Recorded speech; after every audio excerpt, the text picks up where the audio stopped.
Hello friends, welcome back to my channel Syntax Adda. My name is Ravi and today I'm going to cover abstract factory design pattern.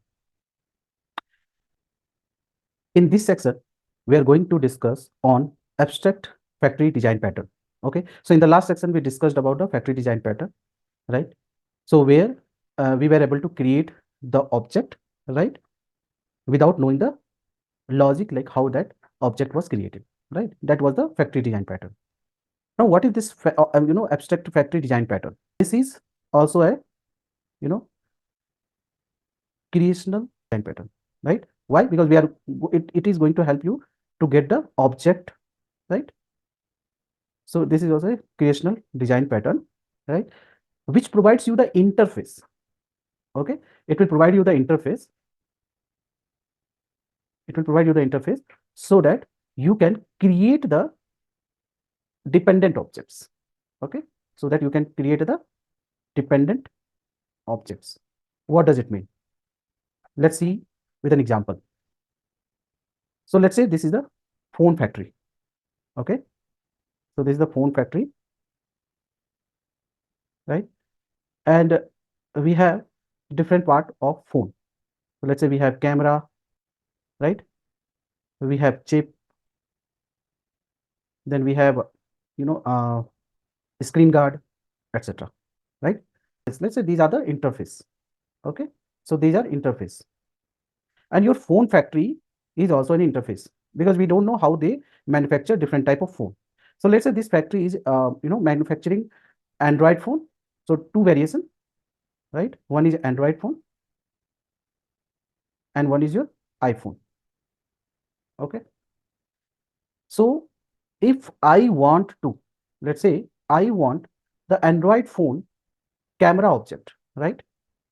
If I want Android phone camera, then first I need to have the Android phone and then I will get the camera, right? The same way, if I want Android phone chip, then I should have the Android phone and the chip I will be getting, right? So what will happen? It means if I want to create, camera object, right? Then I have to go through this phone factory and then I will get this interface, whatever the interface, right? And with the help of that, we will be creating the different parts object, either it will be camera object or chip object or SC. So this type of design pattern is called abstract factory design pattern. So where we will be getting the interface, right? So we will be getting the interface so that we can create the object of dependent dependent things on this, let's say on this Android phone. The dependent things are camera, chip, SC, right, screen guard, etc.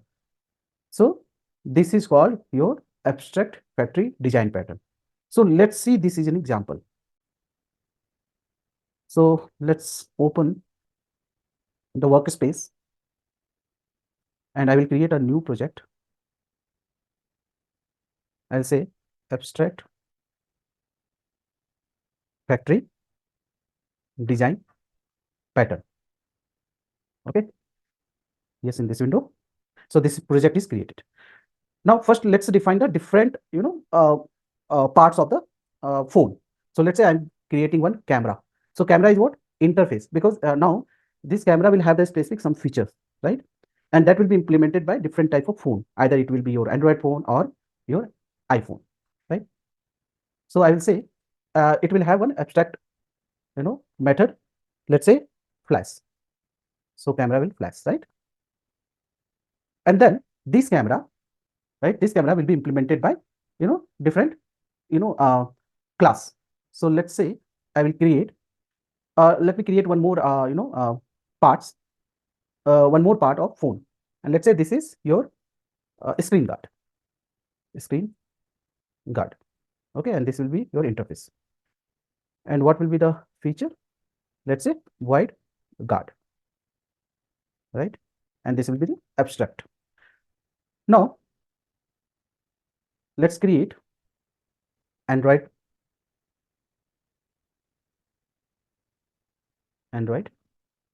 camera class, right? And that is going to implements camera.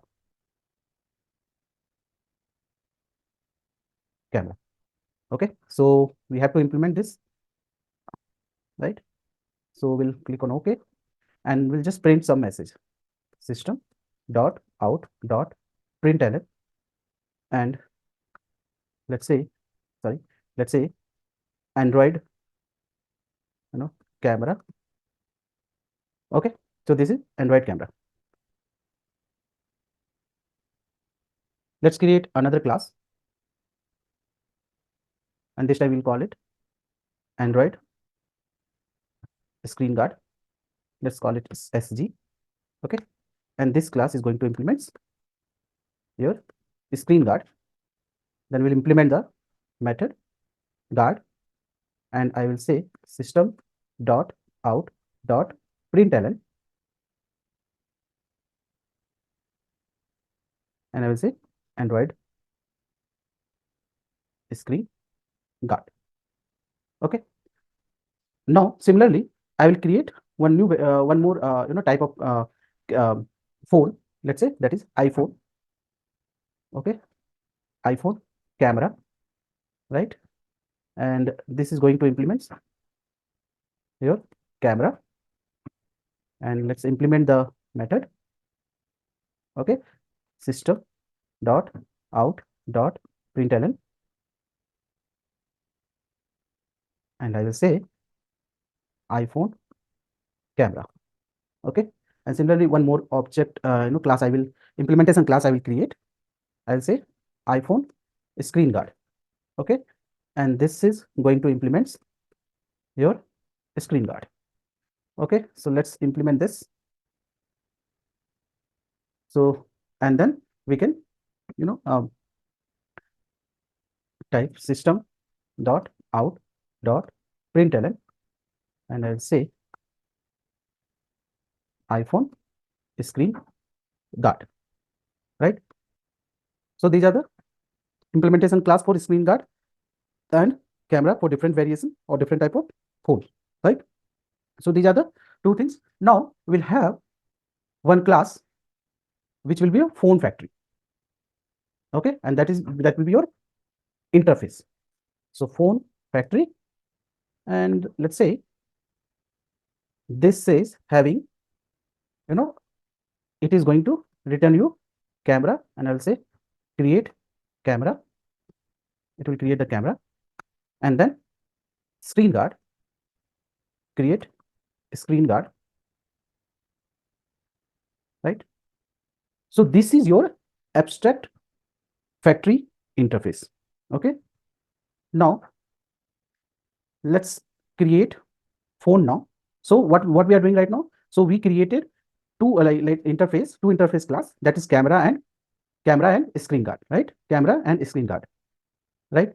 And then we implemented Android related camera feature in the Android camera class, right? And iPhone camera class. Then we implemented the screen guard related feature specific to Android screen guard and iPhone screen guard. Okay, now we have the phone factory, so we'll have both the feature in that phone, right? And now let's create two phone. So let's say iPhone. Okay, and then we will implement both of, so it is going to implement your phone factory, right? So we have to add the implementation for both, right? So in this case, when we are implementing this create camera method, right, abstract method, then we have to return the what, new, and I will say this is, since it is iPhone, right, so I will say iPhone camera, and this will be your new iPhone screen guard, right? Similarly, we'll create Android class. Okay, and it is also going to implement your phone factory. Okay, so let's add the both the implementation, right? This is going to return Android camera, and this is going to return new Android screen guard, right? Now let's create one client or main method, main class. Okay, public static void main. Okay. Now, what we are going to do, we are going to call the phone factory, right? So we'll say phone factory, right? What phone you want? New, let's say I want iPhone, and I want to create the object of, camera. And how I will create? So I can say factory dot create camera, right? And then this is nothing but your camera object, and I will say this is uh, iPhone camera, iPhone camera, right? And we'll just print system, or we'll just call iPhone camera dot plus. Okay. Now let's create from this factory.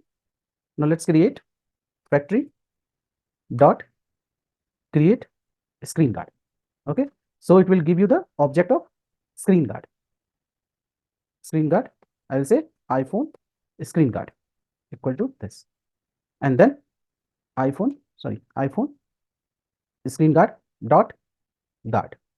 Now let's run this and see the output.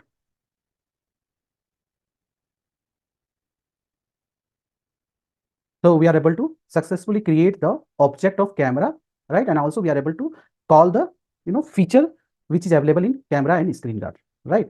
So again, if you see, right, so we have the iPhone factory, and this is nothing but your interface, right? Camera, create camera. This is camera. These are the interface which we are getting, and then we are able to create. So what is the with definition, if you see, of abstract factory design pattern, so it is a creational design pattern, right, which will provide you the interface. So if you see what I'm saying, which will provide you the interface. So this interface we are getting, right, so that we can create the families of or dependent objects. So phone dependent on what? Phone dependent on camera and screen guard here. So we will be able to create the camera and screen guard object. So this is the concept of abstract factory design pattern. So hope you understood the concept. If you like my video, please share it with your friends, and also don't forget to subscribe my channel. Thank you so much.